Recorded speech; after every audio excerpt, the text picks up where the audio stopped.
real conversations, and some hard truths. Gangs, drugs, and guns. Giving a voice to those willing to sacrifice. We have stories that need to be told. We have lessons that need to be taught. Protect and serve. Welcome to The Quiet Professional. Hey, welcome back, everybody. Nathan Romas with you once again. And today we're going to be talking about trauma, post-traumatic stress injuries, authoring, and my guest here is going to talk about an officer-involved shooting that he was involved in. And for that, I have Michael Sugrue on the program.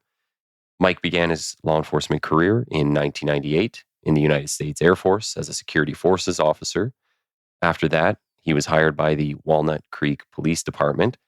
Here he worked in roles ranging across patrol, driver training instructor, field training officer, worked for an undercover narcotic task force, and was also a patrol sergeant. Michael was awarded the Walnut Creek PD Distinguished Service Medal in 2014 for his life-saving actions during a fatal officer-involved shooting in 2012. This event and the subsequent investigations and impact on Michael's life are the focus of the #1 best-selling book, Relentless Courage, Winning the Battle Against Frontline Trauma. The book was described by Lieutenant Colonel David Grossman, the best-selling author of On Killing and On Combat, as one of the most important books of our time and the natural successor to On Combat. Michael medically retired from the police department in 2018 and is now a peer volunteer at the West Coast Post-Trauma Retreat and an ambassador for Save a Warrior. And he's also an advocate for PTSI and first responder suicide prevention. I think I got most of that in there. Welcome, Mike. Thanks for having me. Man, you've been through a lot. And as I was saying just before we kind of fired this up here, I read through your book, and I want to say on air, thanks for reaching out.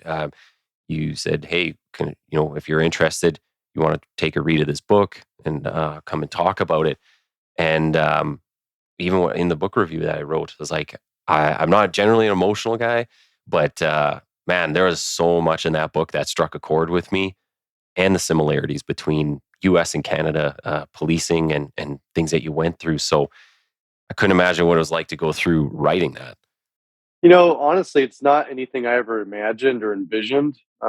They say everything happens for a reason. I don't believe things happen by chance. And to kind of tell you how this all got started, you mentioned I medically retired back in 2018. And honestly, back at that time, I was still ashamed and embarrassed to even talk about what I'd been through or to acknowledge that I had post-traumatic stress injury.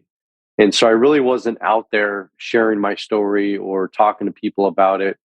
But what happened was a podcast host here in the United States, somebody I didn't know, he was a former law enforcement officer, and he was big into fitness like I am. And he reached out to me and just said, hey, would you be willing to be on my podcast show? And I said, hey, I really appreciate it, but I'm not interested. It's not my thing. And fortunately, this guy just kept hitting me up and asking me and bothering me. And I'm so glad he did, because eventually I agreed to do it. And I believe it was August 2019. And he drove 2.5 hours to me. We sat down. He had a video camera set up, headphones. Wow. And we just got into it. And I remember, he was asking me some very personal questions, and I just answered them. I didn't think about it. I answered from the heart. I wasn't, trying to filter it or worry about how was it going to sound. I just answered it straight from what happened and the impact on me. And when that happened, it's like this feeling of control that I was trying to have on this, to suppress this, of this shame and this fear. I no longer could do that because it was out there for the world to hear and see. And I thought for sure that I was going to get some just crazy messages or people disassociating with me, but I actually started getting messages all across the world, from Australia, Canada, the UK, all over the United States, from people saying how my story resonated with them and how we had so much in common, and the similarities, and how it kind of gave them the strength and courage to then share with me. And that's really what got me on this momentum of just podcast after podcast. Eventually, I started doing public speaking here in the United States. And then right before COVID, Dr. Shauna Springer, who's my co-author, amazing woman. She's a clinical psychologist, And she spent most of her career working with combat veterans and first responders. So she truly gets it. She truly understands us. She reached out to me just on a whim on LinkedIn and said, "Hey, I just would like to talk to you and see what you're doing and tell you about what I'm doing." And so we had a phone call, and she told me about the stellate ganglion block, Hmm. which is a medical procedure to treat post traumatic stress. And honestly, I was a little skeptical at the time. I've since had it done, and we talk about this in the book. But Yeah. then I shared my story, which I talk about in the book, like from all the way from childhood till present day. And she asked me at the end of that, she said, "Have you ever thought about writing a book?" And I said, "Well, it's funny you asked that because I've been asked this before and I have thought about it." I said, "But I just don't think I can do it." I said, "I don't, I'm kind of burnt out. I don't have that same motivation and the drive like I used to." And it seemed overwhelming, like something that I just couldn't Yeah. take on. And so we left it at that. And then a couple months right before COVID happened, she calls me back up and she says, "Look, I've heard hundreds and hundreds of trauma stories in my work as a clinical psychologist, but your story, it's sticking with me and it's going to help save countless lives." And she said, "I want to do this book with you. I want to make this book happen." And in that moment, and we had not even met in person, I knew in my heart, I said, "Let's do this." And so we immediately started this project. COVID happens. We didn't even meet in person for over the first year. We did everything via Oh, Zoom. really? Yeah, it was literally like a 2-hour Zoom session every single week. And then it evolved into this life-saving project that is literally, it's saving relationships, it's saving careers, but more importantly, it's saving lives. And Mm. our book is very, very unique. The structure of it, the format, I don't know of anything else there like that. So again, we have to go back to Dr. Shauna Springer, because had it not been for her reaching out to me and offering to help me with this project, it would have never happened. So again, Yeah. just an amazing collaboration. And, we're living proof that a culturally competent clinician or therapist and a first responder, we can work well together. We can make things Mm. happen. You can overcome adversity. You can get better. You can recover from post traumatic stress injury. That's awesome. Well, you know what? I encourage people to get the book. I honestly think it should be uh, one of those books that they give out for all the recruits so they can have an idea of, hey, this is some of the things you might go through, some of the challenges. And when you do experience those types of things, here's what you can do. Here's who you can reach out to, give them some of those resources right off the bat. I think that's kind of part of this police reform right now, where they're looking at educating people sooner in the job about the types of injuries that they can be subjected to. So, yeah, I think the book should be almost mandatory reading for a lot of the recruits. I agree. And we're actually getting that same feedback. If you look at, I think we have 420 reviews already on Amazon. And Mm. I would say at least maybe 20% or higher of those reviews say that exact same thing, that this should be mandatory reading, in all academies. So, like fire academies, police officer academies, Yes. military members, dispatchers, paramedics. And, but again, beyond that, this book is not just for first responders or military service members, it's for their loved ones, it's for their family members, and it's for just anybody on the street, because we need to do a better job and show the human side of the people behind the badge and the uniform. And that's exactly what this book is doing, is it's helping change the perception in a positive way of what the public thinks about our heroes in uniform. Yeah. Well, you know what? Maybe if we could kind of start a little bit at the beginning for you and just tell people about yourself. So, where you come from and growing up, because we'll get into the policing career and then the event itself. And it'll show kind of, we'll try and help people along the way and show them, like, this can happen to the everyday person. So if you kind of start us at the beginning and just tell us about yourself. Yeah, it's a long story. I'll try to make it short. I'm originally from the San Francisco Bay Area in Northern California, was born and raised. My parents got divorced when I was young. And my stepfather, who I consider my hero, my role model, he's the one who really raised me, who showed me how to be a man, showed me how to be a good father. He was in law enforcement.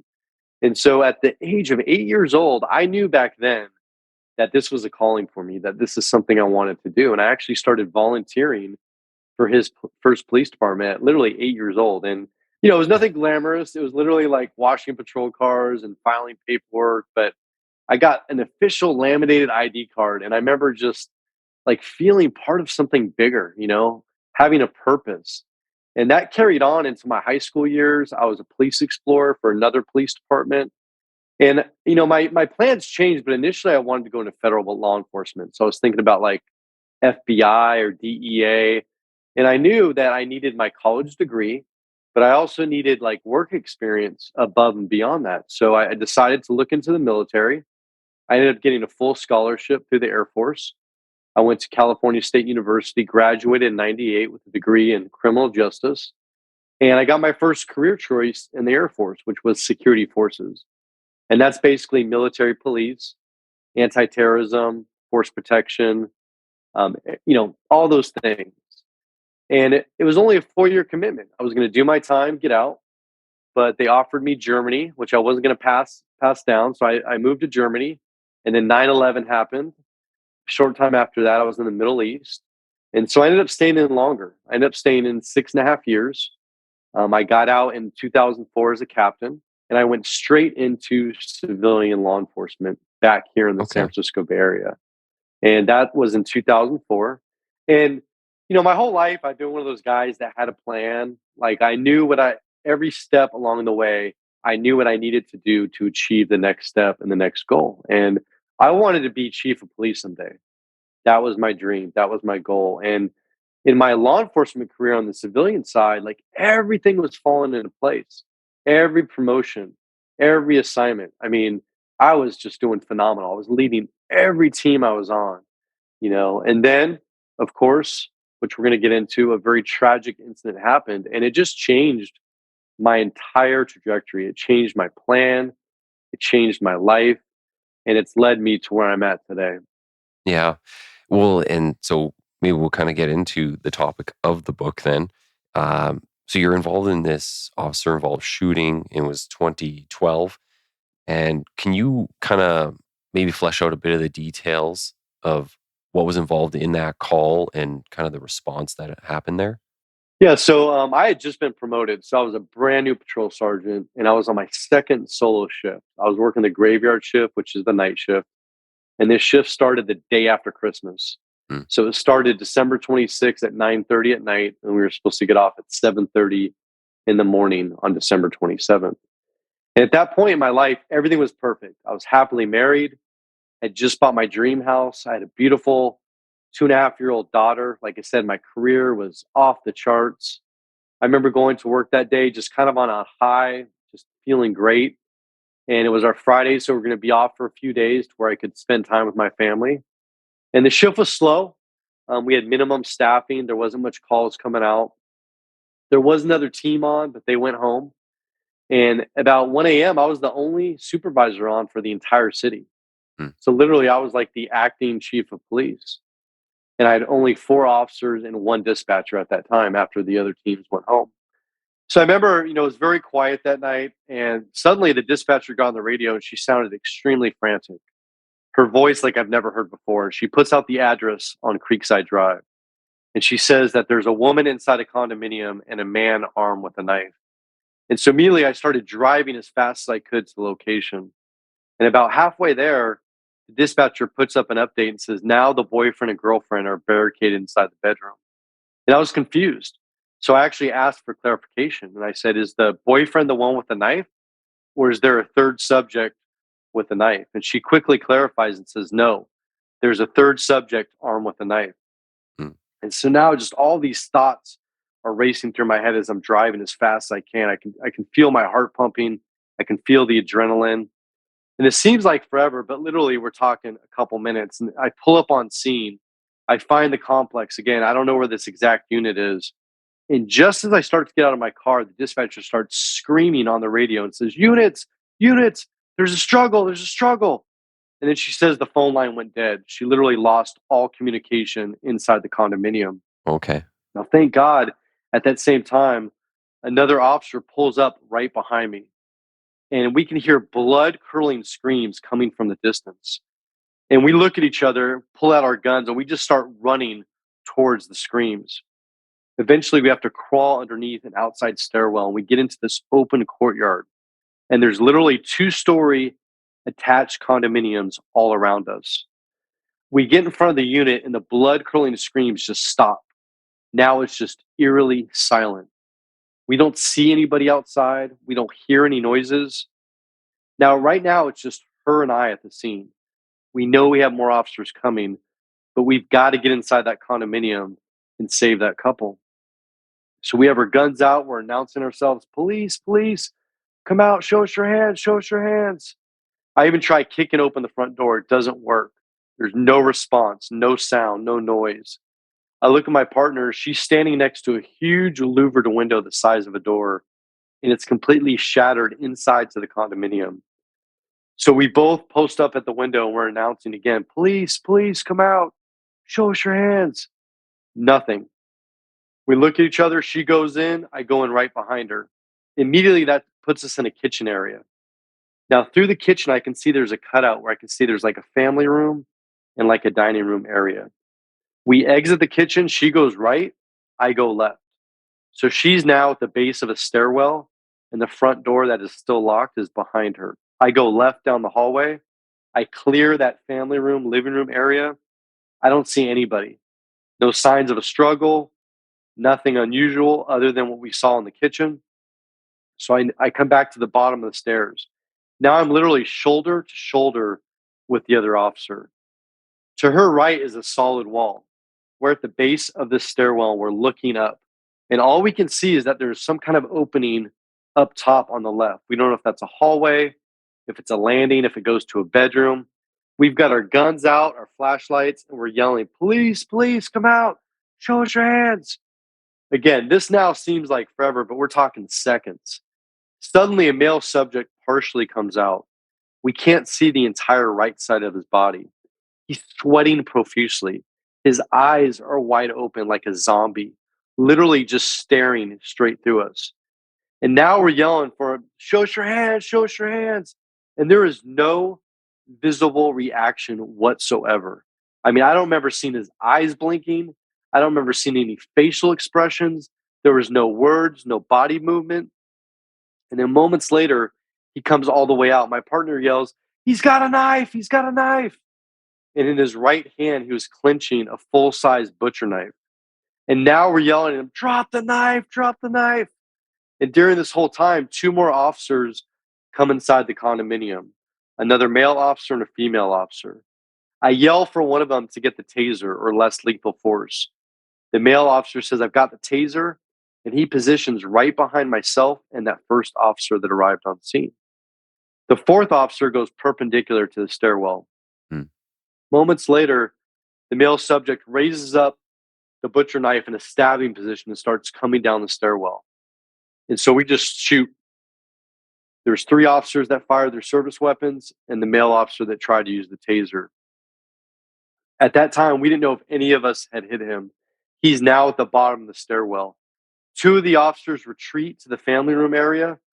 The male officer that had the taser dropped it and then pulled out his handgun. Now, literally, myself and that officer are just a few feet from the subject, still armed with the butcher knife. He's clenching the butcher knife in his right hand, and we don't see any blood. I don't see any injuries. And all we know is he's between us and the couple that's upstairs. We don't know if they're dead, dying, or bleeding out, but we've got to get to them. And so now we're yelling, drop the knife, drop the knife. And he starts coming back up towards us with the knife. And there's no nice way to say it, but we shot him right there, and he was killed instantly. I mean, the wounds were just absolutely devastating. And I remember we already had medical staging. I had one of the officers check for vitals. We radioed dispatch and said, send in medical.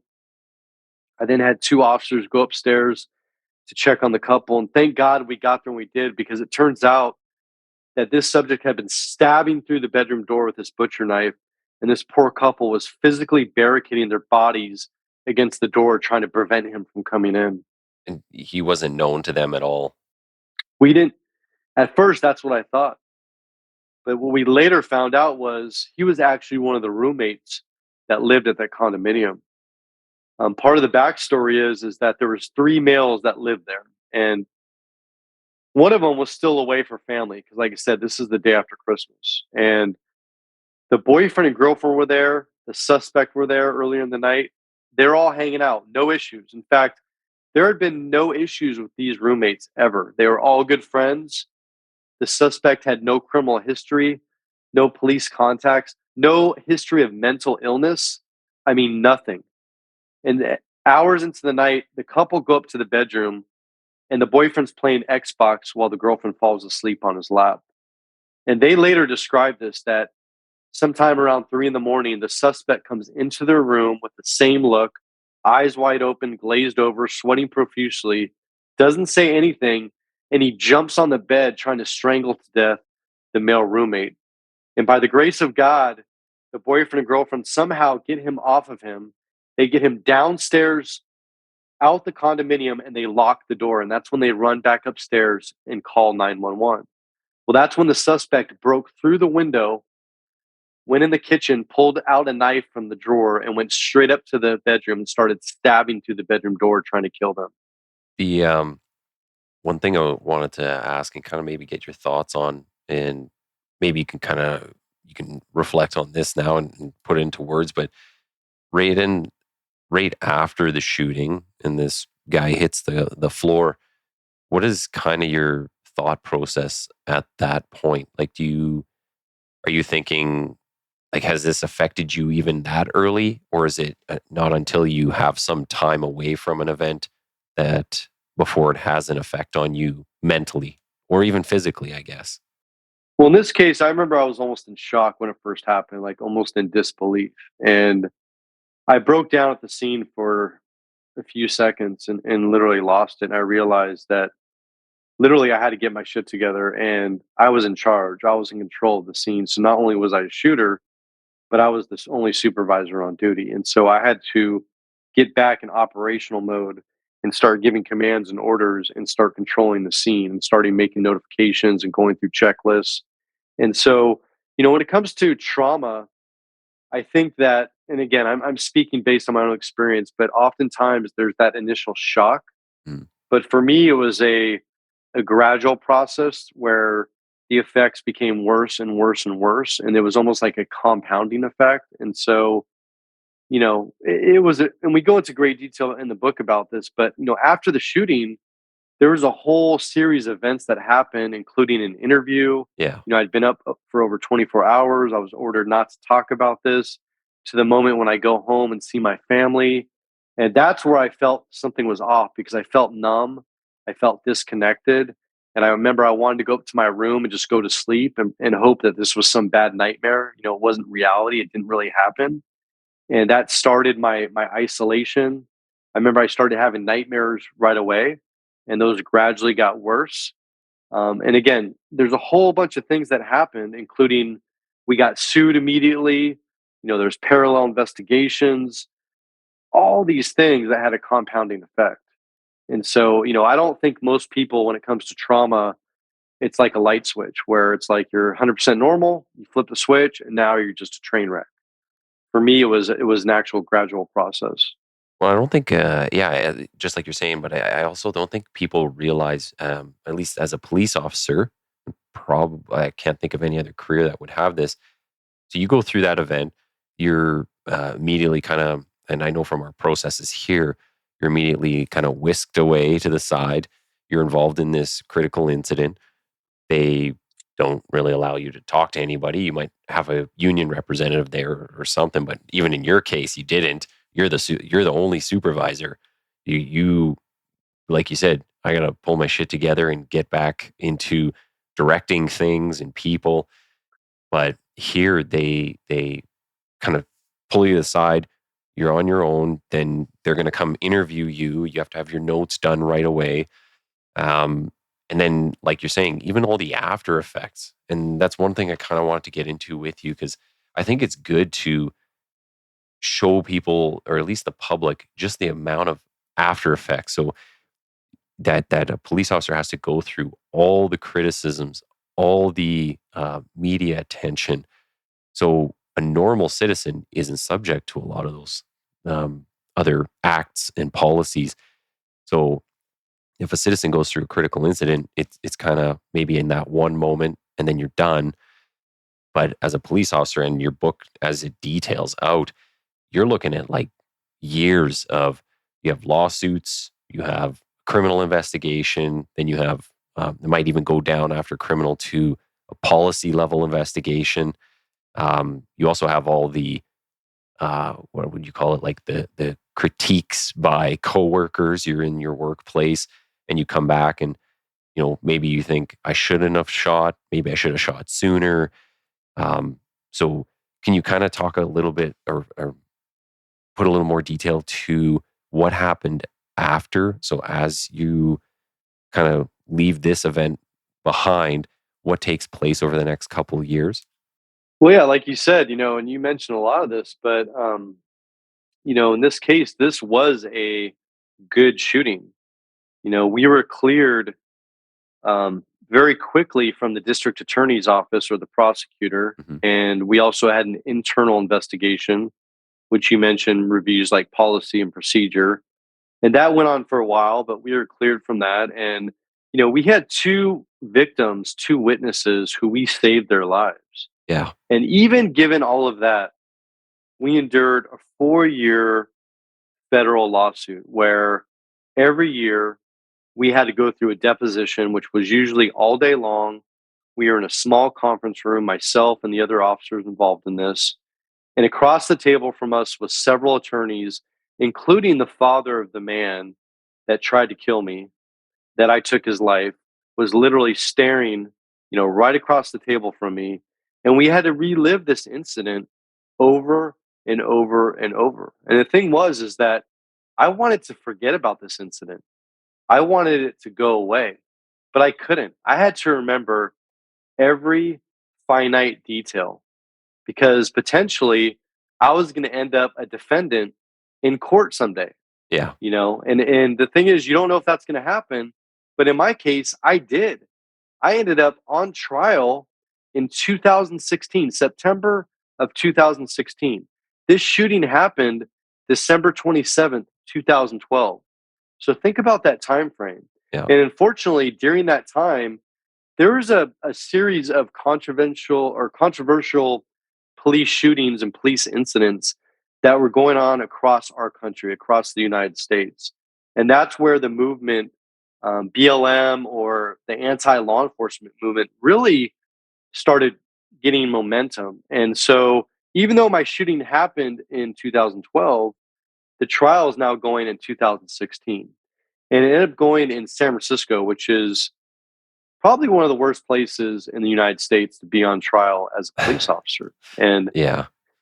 right, and the thing is, I don't think people realize this, but imagine being a law enforcement officer who's been sworn to protect and serve, who has literally devoted his entire life, who goes out there every single day, knowing that they may not come back home to their own family, but are willing to do so, is now a defendant in a court of law, where literally you feel like a criminal.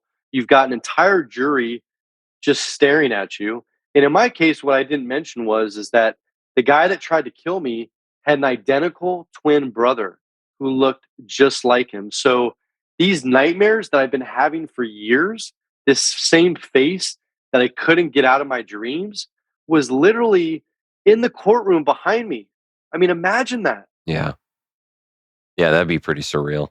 It's really, it's unimaginable.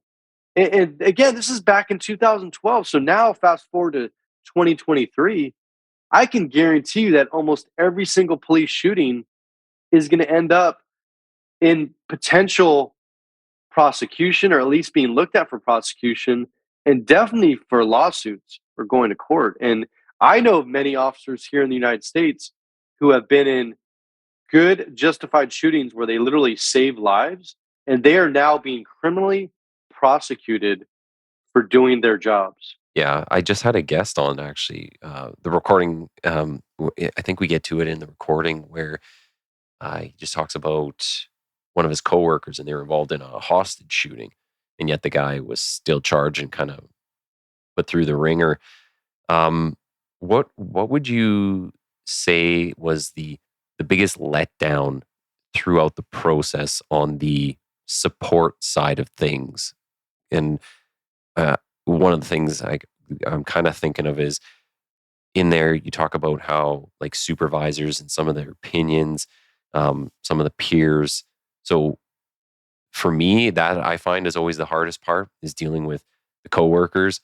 Not so much the bad guys all the time. It's always the internal stuff that's like the biggest problem. But what was the biggest letdown for you throughout, I'll say, the whole support process after this had happened? I think initially that my department did the best they could right after the shooting because, what I didn't mention was that there hadn't been a single officer involved shooting the entire time I had been in my agency up to that point. So we're talking 8 years. And I think the previous shooting might have been like 12, 14 years before my shooting. And so, honestly, a lot of the people just weren't experienced in dealing with this and they hadn't gone through it themselves. And that's what makes it difficult is when you have people in your agency, like let's say maybe they're on peer support or they're supervisors or they're administrators and they haven't been through an officer involved shooting, they're not going to truly know what it feels like to go through this process and how some of it can make you feel and look guilty Yeah. and how that can affect um, your feelings about it and how it can affect things resulting in post-traumatic stress. And so one thing I remember initially that really bothered me, and this is more of a sign of the times, I think, but right after the shooting happened, I remember a couple of my administrators being interviewed on the news, and they didn't mention what the guy was armed with. Hmm. They just kind of left it kind of vague in the media, and it almost seemed like I think the appearance is like, are you trying to cover something up or hide something? Yeah. As opposed to just getting out in front and saying, look, yeah, this guy was armed with a butcher knife. He tried to kill these officers, and that didn't come out for a few weeks later. And I get that, they got to do their investigation, they got to get their facts straight, and they got to, figure things out. But there's certain things that you really have to get out of initially. You have to put that out there right away because if you don't, it's going to create problems down the road. Mhm. And through the actual like legal process, I mean, again, our agency was very supportive. We got really good attorneys. The city council backed us up. I mean, they definitely took care of us. The part where I think that my agency failed me wasn't directly related to the procedures after the shooting. I think it was when I had my breakdown 4 years after this event, which was December 2016. So this would have been a few months after the trial ended. Yeah. Where initially I finally got the strength and courage to ask for help after years and years of just struggling in silence. And initially they were very supportive, giving me all the resources I needed. But a few months into it, when I wasn't coming back to work as quickly as they wanted me to, that's where the admin betrayal or institutional betrayal or moral injury really came into play. And that's where I realized that I was really just a number. All that work, all those things that I did, giving my life for those many years, it didn't matter. They either wanted me back to work right now on duty or they didn't want me at all. And I remember the subject came up of retirement. It Mm. was something I never thought about. I never planned for. I was going to do a full career. And that's where really things started to turn for me.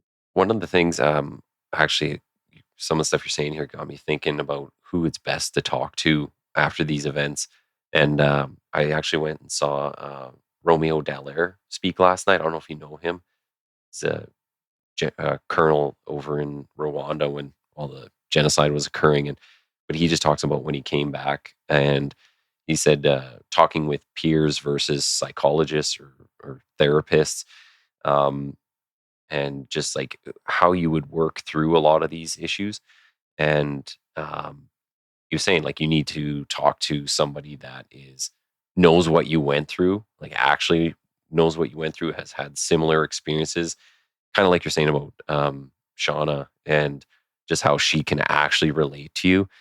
Do you think was that all provided initially for you, and do you think that was sufficient peace when you were kind of coming through this? Did they um, give you those kind of supports? Like you're saying, they supported you, but was that part of it, or do you think Was some of that kind of missing, or something should have changed? Well, I'm gonna take some ownership on this for myself, but I'm also gonna talk about the culture itself. Mm, So when my shooting happened, they did offer resources, and we did have a culturally competent therapist who was contracted with our agency.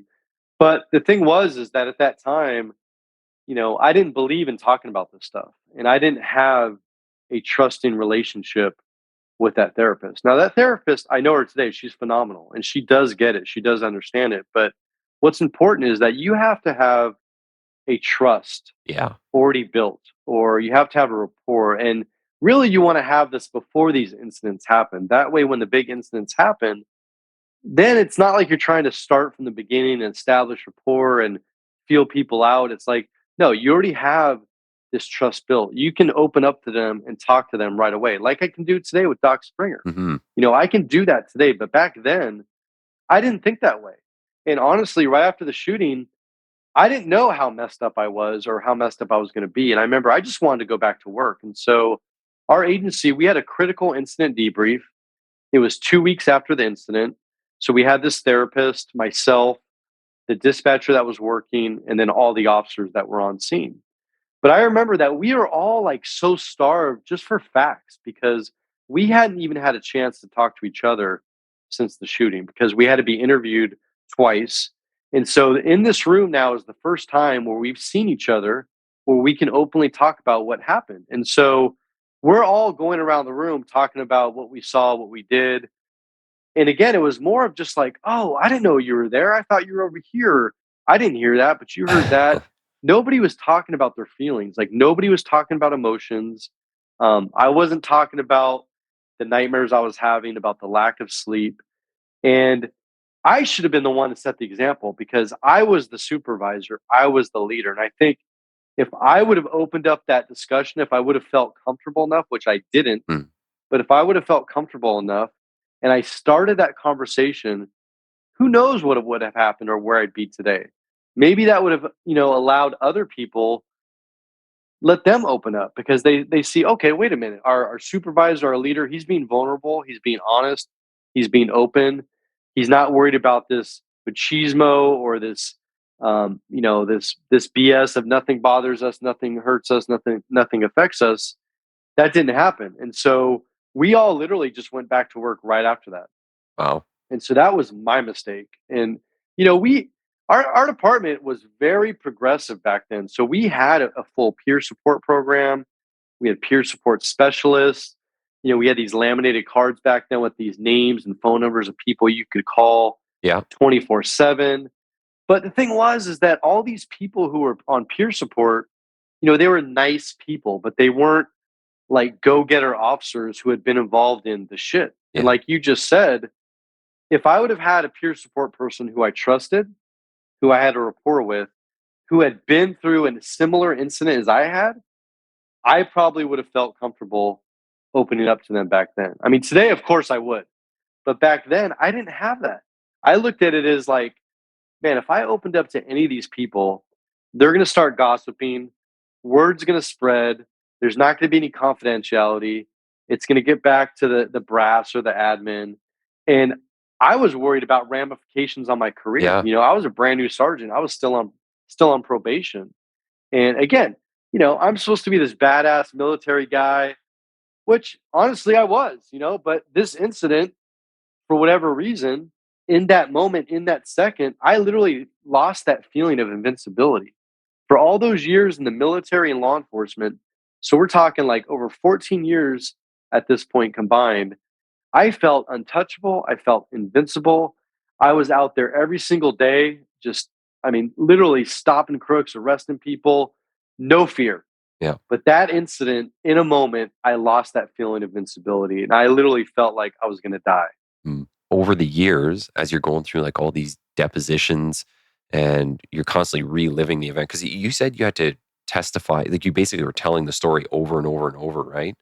At each one of these? Yeah, so there was a deposition almost every year. It wasn't that we all had, basically it was like one person per year, Oh, okay. but it was all day long, where either you were being deposed, but we were all there for each other. So Mm. you're either listening to it for 8 hours or you're talking about it for 8 hours. But you're being grilled and interviewed by the attorneys that are suing you. Yeah. So you imagine that you have these 4 or 5 attorneys across the table from you with a video camera set up, and there's a court reporter who's literally typing every single word that you say because this is official record, and they're just grilling you, asking you question after question. And in some cases, it's 4 years later, Yeah. and they're asking you specific things that happened, back in 2012. Well, the pressure is on. Like if you're not getting the story right, I'll say, then that opens you up for, I guess, more questioning or a lawsuit or whatever it might be. They say, oh, well, you said this here, but 4 years earlier, you said this. You're like, yeah, but it's been 4 years. So, but that's the thing that police are subject to, right? Well, that's the thing is, so I'll take you back. When the shooting happened that morning, I was interviewed by the district attorney. And then a week or two later, I was interviewed by my own agency for an eye investigation. And then about 8 months after that, we had a coroner's inquest, Hmm. which was a court hearing open to the public, full jury, judge. I had to give a statement there. And now I have a deposition that gave a statement there. So I literally, all of us, we had 4 recorded, word for word statements over 4 years that were scrutinized and analyzed when we were on trial in federal court in 2016. Yeah, that's quite the thing to go through. And again, this is something that the public, I want to say most of them, if not all of them, have zero idea about. But you hire people to protect you, and then it becomes this. Say it's a years and years long process. I know for us, a few members here have been involved in officer involved shootings, um, and a couple of them have gone through like, what was it, 5 years? It's the longest one I can think of. 5 years. It's still brought up in the media. They'll still post things. If another shooting happens down the road, they'll be like, "Oh, and hey, this shooting happened this amount of years ago," and they just keep bringing it up. So sometimes they never let go of it. So I think that makes it harder for members to also move on that want to move on. Um, but I wanted to talk a little bit about you in retirement. So after you were done in 2018, I guess you're involved in the West Coast post trauma retreat. You're also involved in the Save a Warrior program. Can you talk a bit about these programs and what you're doing now? Yeah, so West Coast Post Trauma Retreat, phenomenal program. I went through as a client back in May of 2017. So I was still actually on the job, but I was off on injury. And it's about a week long retreat. It's only for first responders, and it's to deal with post traumatic stress injury. And I remember when I went, there was 7 clients. Now there's only 6, but it's a combination usually of police, fire, dispatch, paramedics. And it's kind of hard to put into words because literally it's like magic. I mean, the things that happen there, but you go and it's all run by volunteers. So they actually have clinicians, they have therapists, they have chaplains. And most of the people are people that have previously been through the program, Okay. which is what I do now. I go back and I'm a volunteer peer. So these are, first responders, some that went 10 years earlier, some that went 6 months earlier. And while you're there, it's a combination of like education, it's a combination of group counseling, exposing you to EMDR therapy, chaplain services. I mean, you name it, but just phenomenal, phenomenal program where you truly realize that you're not alone. You truly get the strength and courage to open up and share things that you've never shared your entire life. And I see this happen every time I go back as a volunteer, where I'm talking like grown men and women, in their 40s or 50s that bring up childhood trauma, things that happened to them that they've never even shared with their own spouses or their own family members. And yet somehow they get the comfort in a room of people they just met a day or two earlier. Imagine that. They just met everyone a day or two earlier, and yet somehow they find the strength and courage to share things they've never shared their entire life. I mean, imagine the power behind something like that. Well, what do you think makes them feel that comfortable though? Like if you're only there a day or two and then you're willing to do that, is there some sort of part in the intake process or what is it that is that kind of magic? It's actually very simple, and it's part of the solution. I kind of mentioned this earlier, but when you have people who are vulnerable themselves, who open up to you and share their deep, personal, dark, traumatic experiences and how they've overcome them and how they've come out the other side, Yeah. that builds trust. That builds confidence. And that's what allows people themselves to open up. That's the key, because if they hadn't opened up first, I certainly would have opened up myself. And so when you're seeing your fellow first responders who aren't judging you, they're not looking down on you, who are there to support you, who truly have your back, are setting the example by being truly transparent and vulnerable. That's what makes the difference. And I've seen this in Save a Warrior. I've seen it in the first responder support meetings that I go to. It's all the same thing. Yeah. It's all just honest, rawness and transparency. Okay. That's the key to this whole program. And so that program started in California, but now there's actually locations all over the United States. And I know that we've had people from Canada who have attended, from all different countries that have come. And it's a phenomenal, phenomenal program. I mean, I would have paid hundreds of thousands of dollars for what that program gave me. I mean, they literally helped give my life back to me. And so that program was instrumental. But Save a Warrior, which is similar, but a little bit different, I went to that later on in my recovery. So I had already retired. Um, and this goes into childhood trauma. So I never wanted to talk about that. I was in denial of it. I kind of just pushed it away like it never happened. And in my case, it wasn't really anything all that severe. It was an alcoholic father. He was an addict. He was distant. He wasn't there when I was growing up. And I didn't realize the profound effect that had on me. And the thing is that most first responders, even though we don't want to acknowledge or talk about it, we have some form of childhood trauma. And it can be, like I said, it can be very benign. Like it could be just an emotionally distant parent. It could be a parent who's not affectionate. It could be a parent that is always working all the time, so is never home. They're providing financially, but they're not there to support you emotionally and physically. Or it can be very extreme. It could be sexual abuse, it could be physical abuse. But these experiences in childhood actually make us very good at being first responders, ironically, because we learn at a very young age to overcome adversity, to be decisive, to be natural caretakers, to be strong. And again, it makes us good at what we do. But the problem is we never acknowledge or deal with that childhood trauma. We just brush it away like I did. And now we become these invincible badasses in uniform, and we're out there doing the job, and we're being exposed to just hundreds of traumatic incidents over our careers. I mean, just day in and day out, thinking that none of this stuff affects us. And then something will happen. And in my case, it was that admin betrayal, institutional betrayal, which ended up bringing back all this childhood trauma. And I didn't realize it, but Mm. because of my father, I had a fear of abandonment, and I had literally been self sabotaging every single romantic relationship I'd ever had. And so here I go now. I find this new family, my blue family, who I think has my back to the fullest, who will do anything for me. And then I realize when I need them most, they turn their back on me and they abandon me. And that's what brings back all this childhood trauma. And so Save a Warrior, that's what they deal with. Now, Save a Warrior is open to military members, whether current or veterans. It's open to all first responders. And you don't talk about any of your street stories or your war stories. It's all about childhood. Okay. But again, when I got down there to that program and I saw in this case, it's not co-ed. They have male cohorts and female cohorts. So you're separated.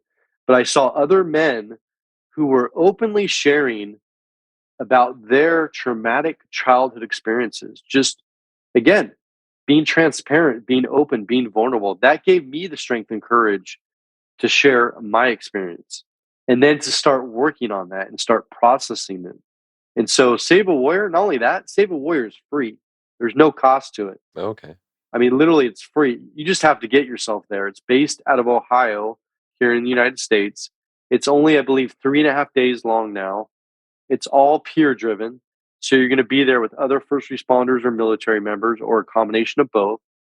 And I'm telling you right now, absolutely life saving, life changing. Both of those programs, phenomenal.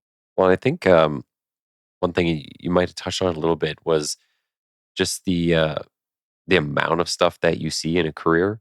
So I was having this conversation with someone the other day, just talking about the difference between military and police, and even asking like which job you think is harder when it comes to, I guess, the things that you see. And it's like, even for the military aspect, I guess there's a lot of downtime, and you get action in just like one big event, and then it's kind of more downtime. You could see a whole bunch of stuff, like people getting blown up and shot and whatever else, all in that one day. But as police officers, like, you can go to things every single day, every single shift. You can see people stabbed. You can see, talk about sexual abuse. That's probably one of the hardest things that I know that I've come across, especially when you see things done to kids, things that family members do to each other. Uh, so there's a lot to deal with, especially for police. But I even include EMS, like our paramedics. They go to a lot of things with us, so they see the exact same things that we do. Um, just they have to be a lot nicer to people because they're trying to get them into an ambulance. But firefighters too. I mean, they go to see some pretty gruesome scenes. I've seen them pulling people out of some pretty horrific fires. So it's just the amount of the repetition, and it makes you wonder, how do you build? And maybe this is where it gets you to comment, but how do you build a resilient person that can experience that for 25 years? Because it's, what everyone's goal is to get to 25 years, so you get your pension. But man, that's a lot of time to be seeing things. So I don't know, maybe just taking a break from the road every once in a while, working a different unit. But, do you have any kind of experience with that, or maybe some advice? Absolutely. No, I think you're spot on. One thing is, I'm both prior military and law enforcement, Hmm. and I'm never comparing like two, saying one's worse than the other or one's better. But what I do want to point out, and you mentioned this, is that, first of all, a lot of military members, they never go to combat. Yeah. And the ones that do, it's for usually a short time or a defined time. There's a known hostile area, there's a known enemy, and then you're removed from that situation eventually, and you go back to your base, or you go back home, or you go back to a safe area. You may do that once in your career, you may do it 2 or 3 times in a career. I know some people may do it up to 4 or 5 times in a career, which is a lot. Now, as first responders, especially law enforcement, and especially here in the United States, we're literally in combat every single day for up to 20, 30 years in a full career. There is no downtime, there is no safe area. Like, literally every call, every stop, every encounter is a potential deadly threat. Hmm. I mean, we could be literally at coffee or on a lunch break, but if we're in uniform or people know that we're cops, we're a potential target, because there's such a anti-law enforcement movement here in the United States that, not only are we targeted, but oftentimes our families could be targeted. Yes. Or, if somebody has like a blue line sticker on their car, those types of things. So, we are on heightened alert all the time, on duty, off duty. It just never goes away. And so I do think that you can get through a full 20, 30-year career and come out healthy on the other side. And I think the key to it is to, I mean, it's simple, but it's not. I mean, it comes down to changing the culture. It comes down to smashing the stigma. It comes down to creating an environment where not only is it okay to talk about things, but it's normal, it's routine. And what I say by that is that, it doesn't have to be this big ordeal to talk about an incident or to debrief it. And most times in agencies today, if a really big incident happens, that's when they call in professionals, they do critical incident debriefs, Mm. they take people off the streets. And that's good and that's fine. I think we should do that. But what about all the hundreds and hundreds of smaller incidents, like the traumatic car accidents, or like you said, the child abuse, the sexual abuse, domestic violence, suicides, even just natural deaths, where we just talk about it. Like, for us, we had lineup every single day. I was the sergeant. So before we hit the streets, we'd have a half hour where we talk about, usually it's like the calls from the previous day, not to like talk about the trauma of them, but just like, hey, this happened here, that happened Yeah. there, to go over admin stuff. And that's it. It's very like officious. But what I'm saying is if we use that time instead, and me as the sergeant leading the example, say, look, you know what? I just want to talk about that pedestrian who got hit in the crosswalk yesterday. I want to talk about how I couldn't get the image of that poor girl's face out of my mind last night. And all I could think about was my daughter. And, that call just really messed me up. And so I start this conversation. Again, I'm just getting this off my chest.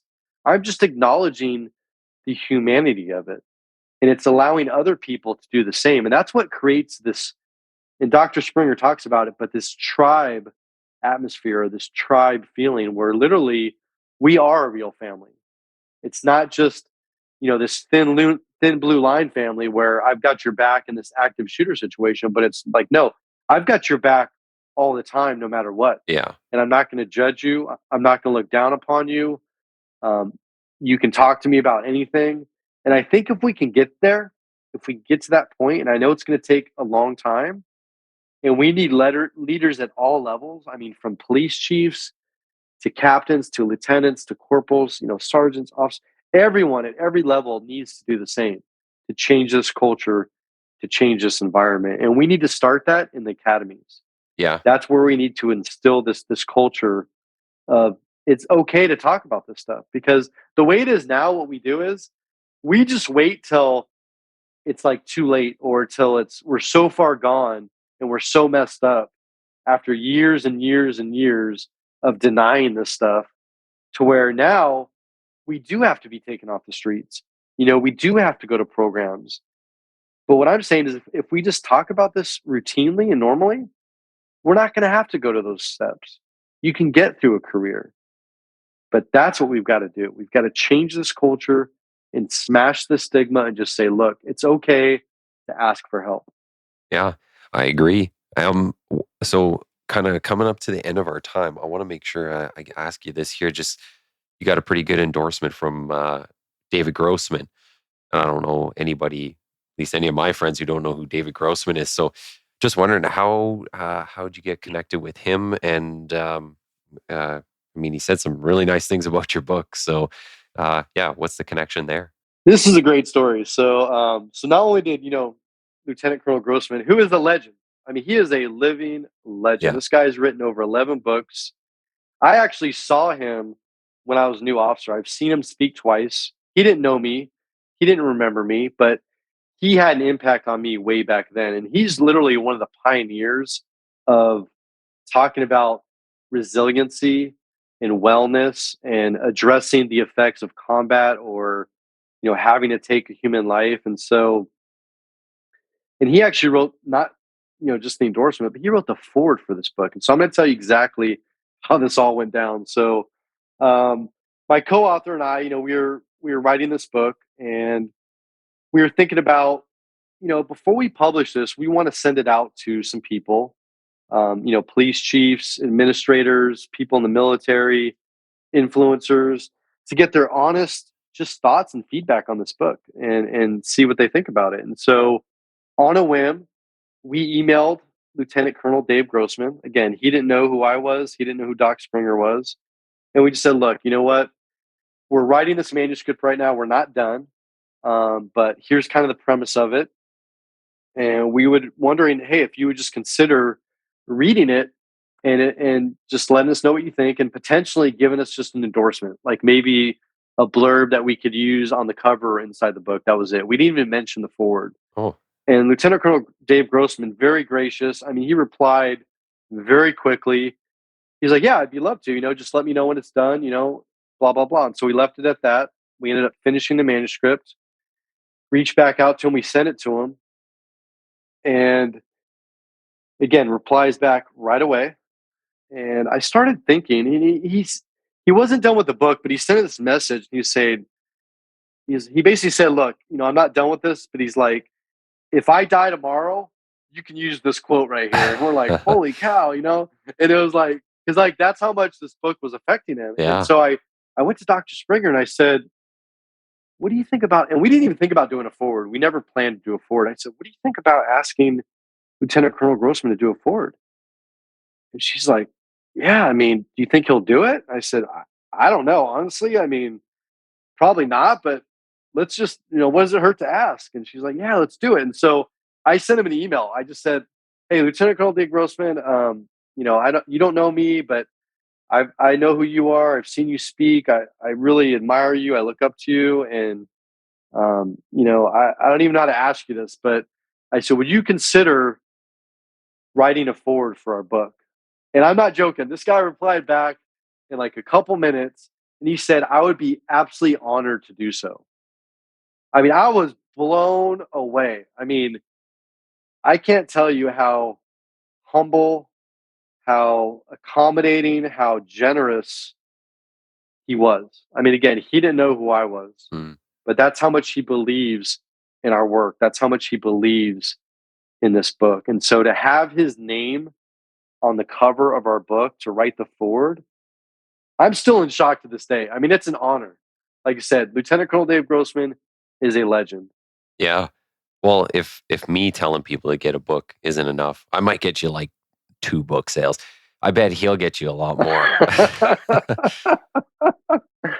Well, that's the thing too, is his forward is so complex. Like, and here's the other cool thing. I didn't mention this. So he sent us a draft of the forward, and he said, look, he's like, if there's anything you want me to change, edit, add, please let me know. That's like Picasso telling you, like, hey, Yeah. here's this beautiful painting. If you want me to like touch something up, we're like, no, sir, it is perfect the way it is. And we didn't recommend anything, change anything. It's exactly how he wrote it, but it's just the insight and the knowledge that he shares in that forward is just, it'll blow your socks off. Yeah. And you know what? And you mentioned it earlier, the layout to the book was something unique. And I really liked it because I was able to kind of, you go through like your experience, and then the doctor goes through her explanation of what's kind of going on, and some good points to think about. So you could kind of just flip back just a couple pages, and reference what she's talking about. So you could go back and forth like that, and it goes like that throughout the book. It was really nice, nice way to kind of lay it out. Makes it easier to follow, but also, whatever question I'm thinking of after reading your experience, and then she starts talking about things, I'm like, oh, what about this, and how does it relate to that? And you can jump through it very easily. I didn't have to try and flip through like 300 pages to find the one sentence I was looking for again. So yeah, it was well thought out. You got some great endorsements. I encourage people to read it. And we're just kind of I said keep you around an hour, so I don't want to go too much over because I know you got other things. But how can people follow you and your work? Obviously, they can get the book on Amazon if they want to get the book. But what else have you got going on that people can follow you at? So I'm on pretty much every social media platform you can imagine. You just have to type in Sergeant Michael Sugrue, Sugrue. I'm on Facebook, Instagram, LinkedIn, Twitter, Threads, Parlor, Truth. I mean, I'm not joking. I'm not literally like on every platform. So I do public speaking across the nation. You can send me a message. I would say LinkedIn is the best as far as sending me a message, but I do check messages on the other platforms as well. I also run a page called First Responders First, and that is also on Facebook and Instagram. And I run a private group on Facebook called First Responders First. And so I highly encourage any military members, any first responders, any loved ones or family members of either of those, please like and follow those pages and request to join the group. The group is private, so I do ask some questions, but I will accept anybody and everybody as long as you're somehow associated or supportive of first responders or military members. Awesome. Well, I want to say thanks for coming on, and just hang on line for 2 seconds. I'll stop the recording. Sounds great. Thanks again for having me on. I appreciate it.